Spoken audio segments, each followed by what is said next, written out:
aiming for the global impact of their mission and commitment to engagement with nation building in Nigeria.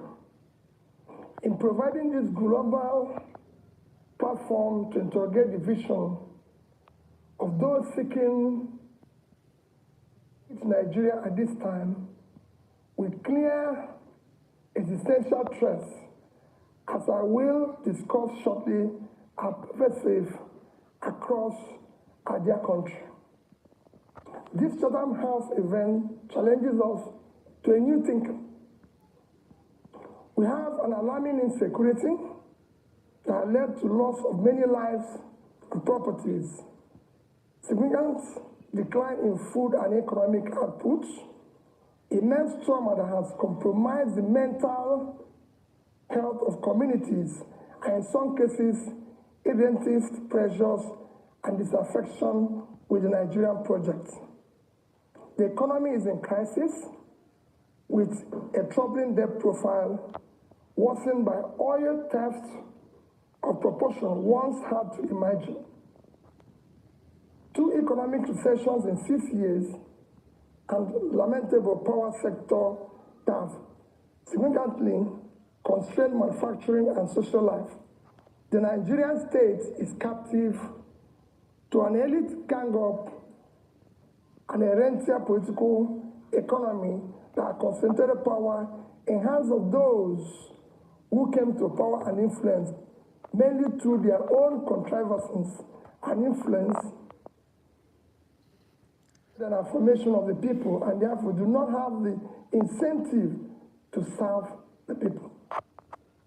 Even after exploiting the ethnic and religious cleavages, sentiments to ascend to political power, the very people on whose sentiments they grab power often become the primary victims of such political fraud that has rendered Nigeria a failing state with worsening leadership crisis. Consequently, Nigerian democracy has been on the wane, evident in Afrobarometer longitudinal tracking, which reveals low voter turnout. But this seems to have turned around dramatically last year, allowing independent National Electoral Commission to register over 12 million new voters, with many more complaining they wish to register, but unable to do so due to the INEC deadline. What prompted this turnaround?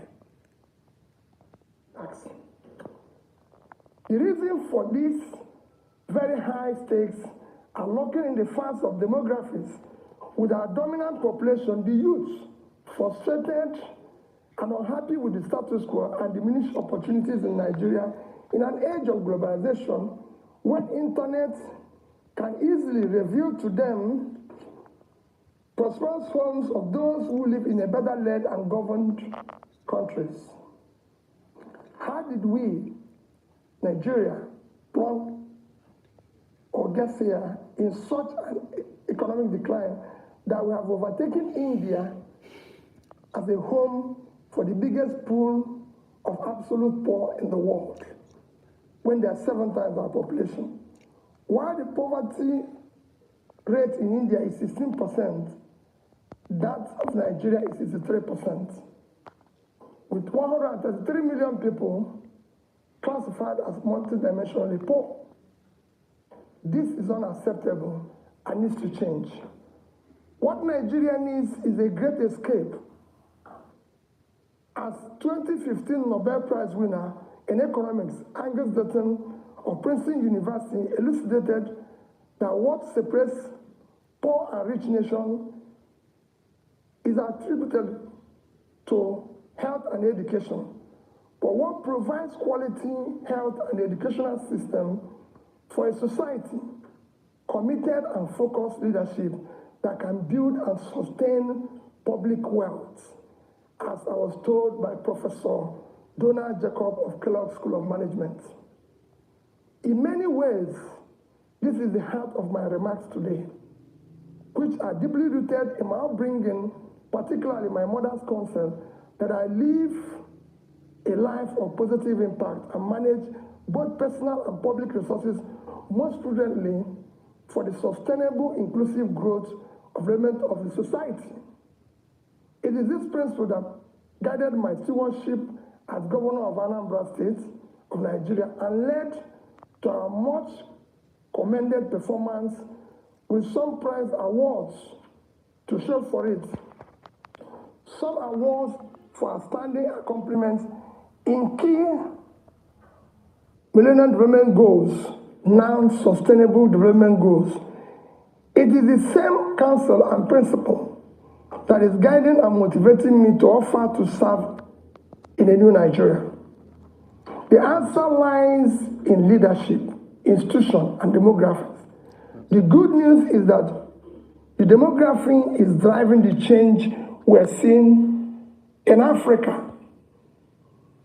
With election after election last year in Africa, in which establishment parties are being overturned by new and small parties, it is this change that my vision of policy change and institutional development is rooted in a push for a broadened scope of social mobility and freedom for Nigeria, particularly for the youths and women.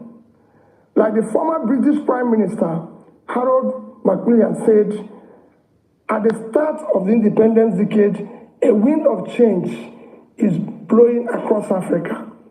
Today, that new wind of change sees the ballot box as being instrumental to changing of bad leadership.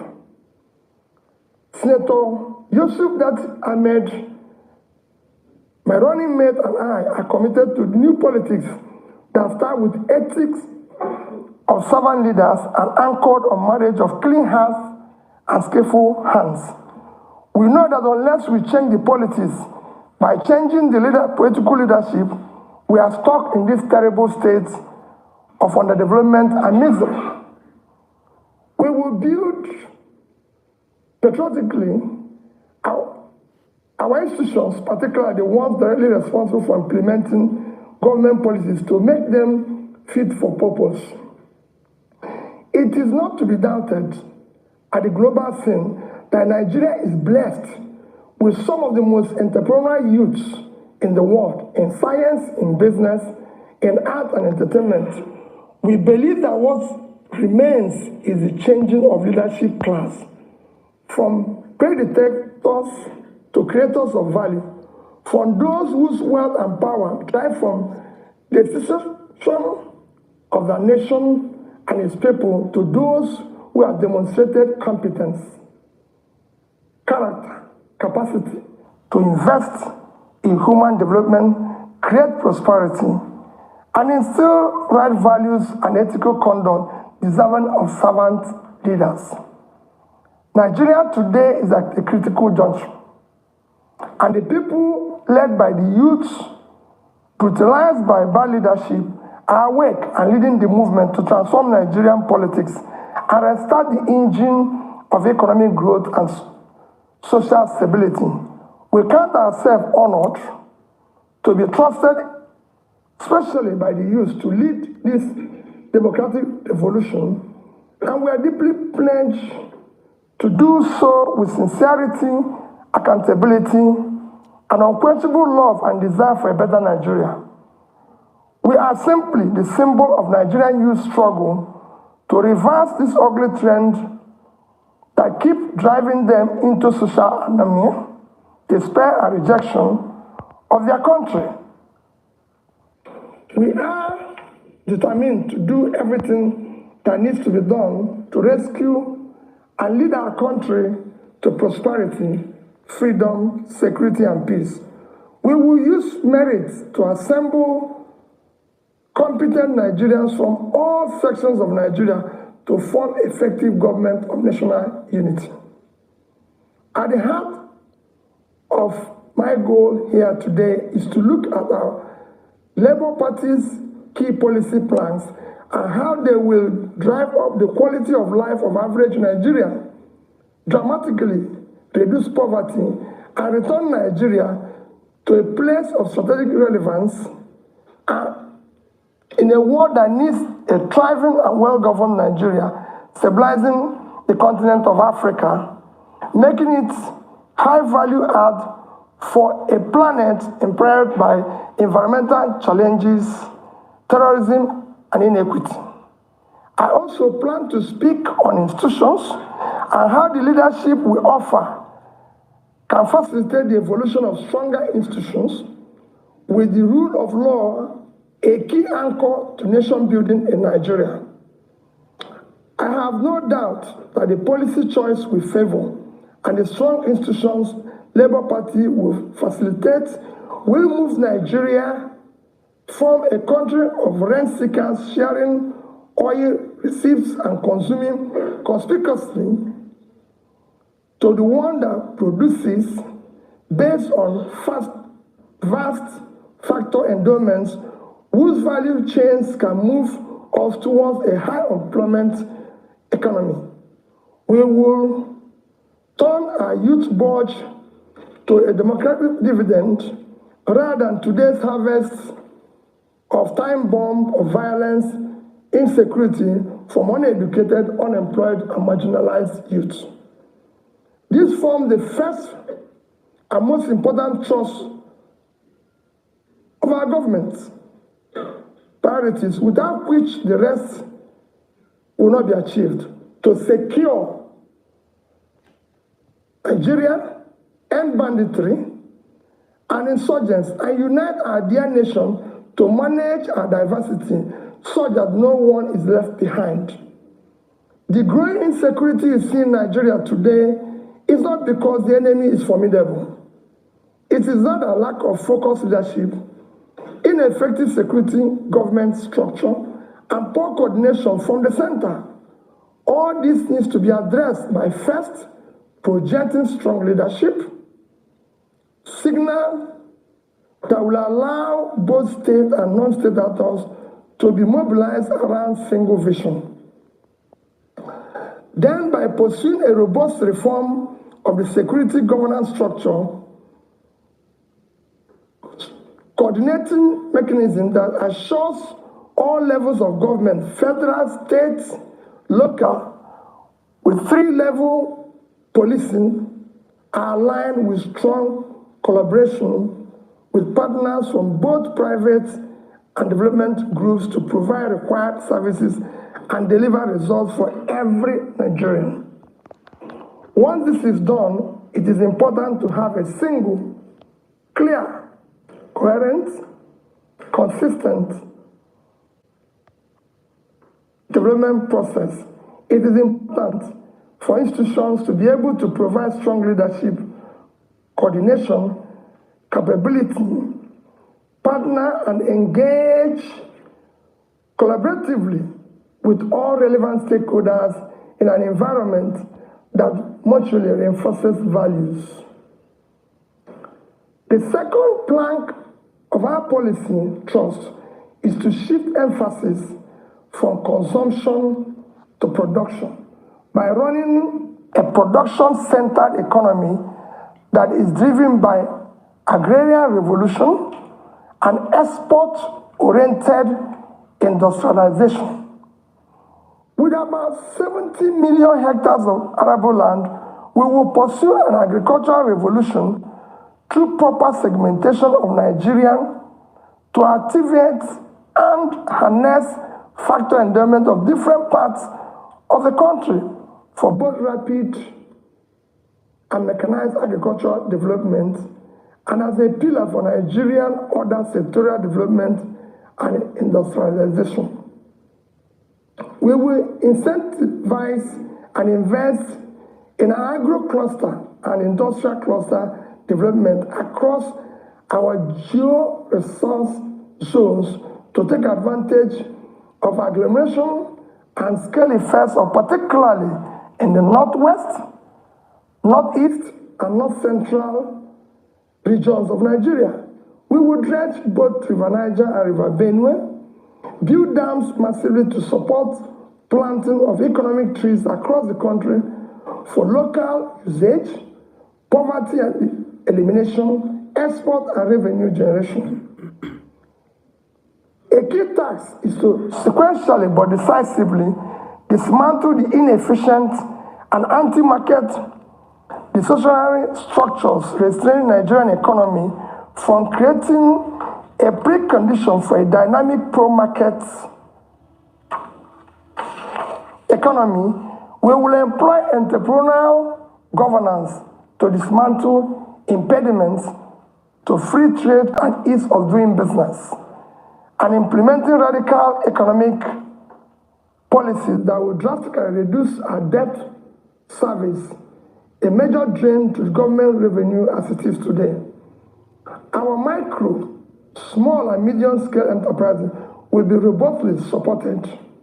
Further borrowing must be strictly for productive purposes and not for consumption. While we aggressively pursue the activation of all opportunities in oil and gas value chain, we will target incentive schemes that will be professionally administered to diversify our non-oil export portfolio with proper consideration and management of climate change risk and opportunities.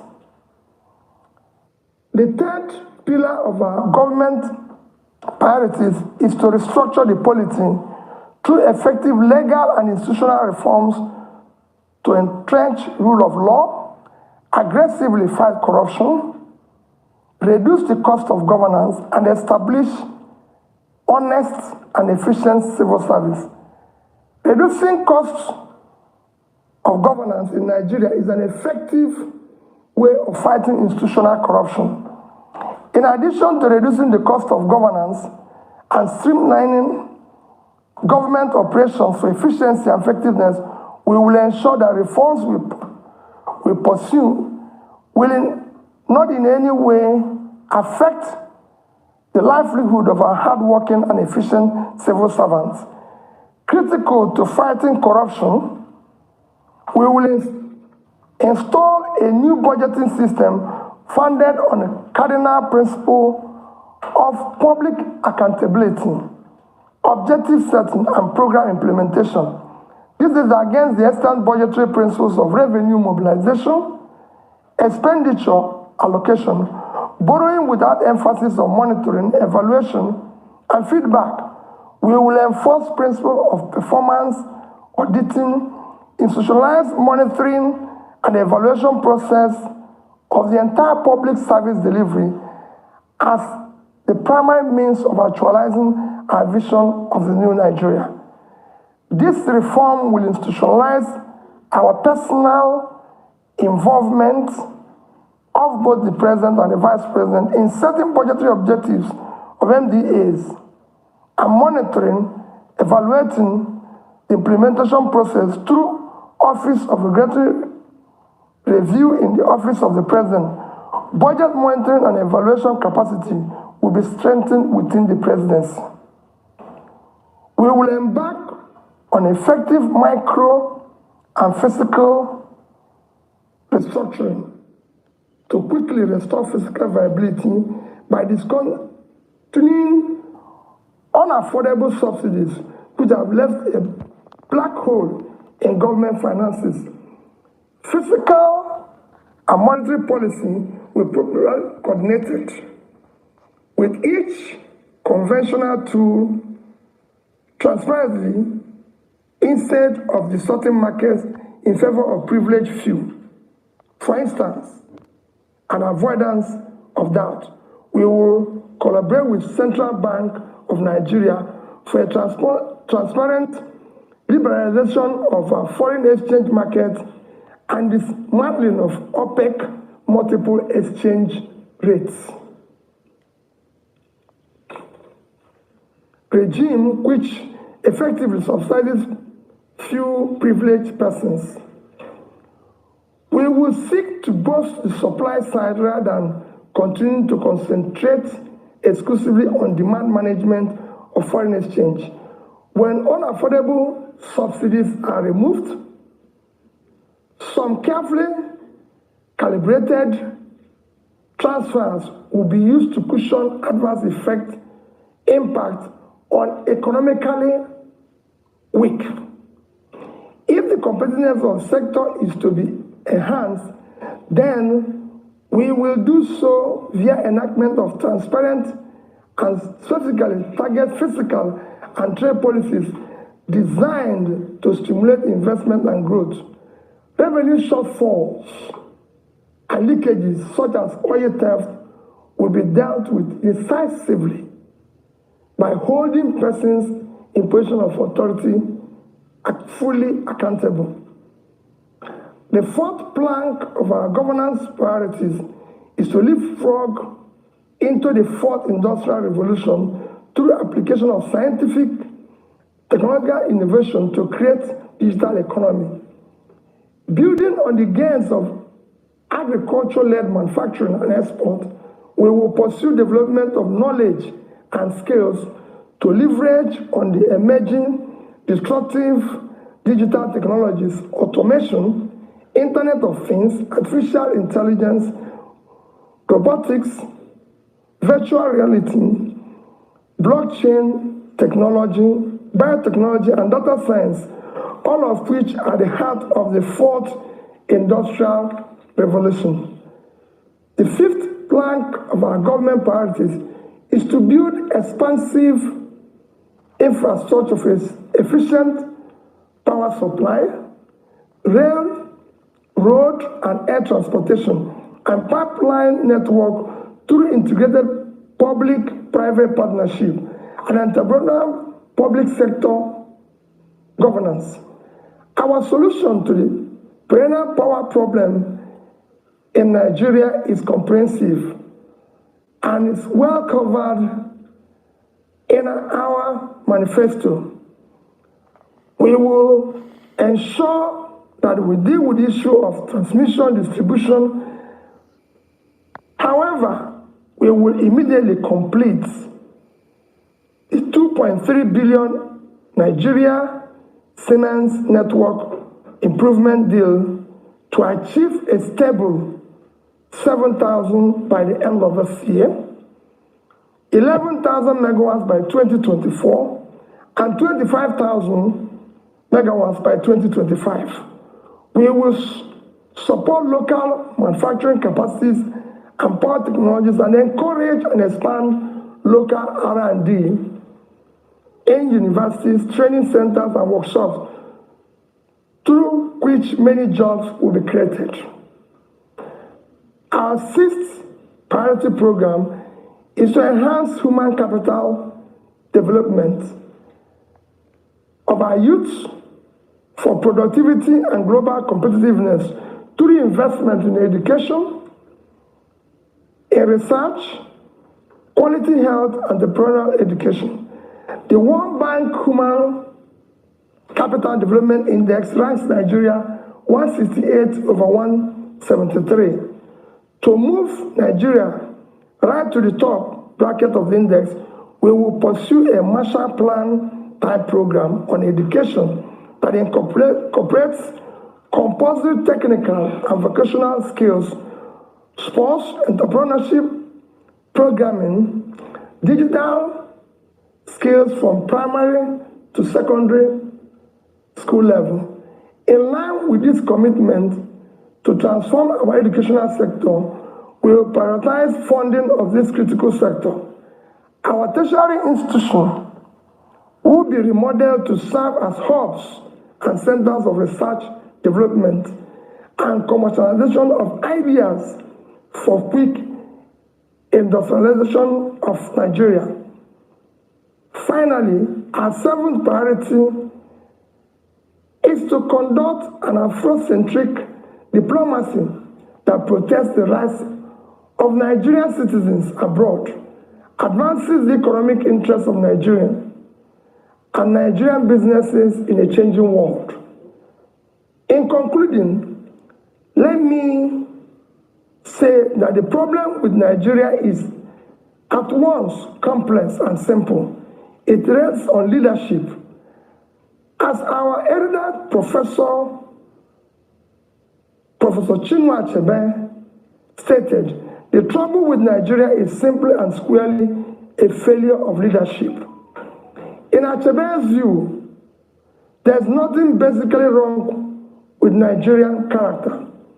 The Nigerian problem is the unwillingness or inability of its leaders to rise to the responsibility, to the challenge of leading in the front by example, which is the hallmark of true leadership.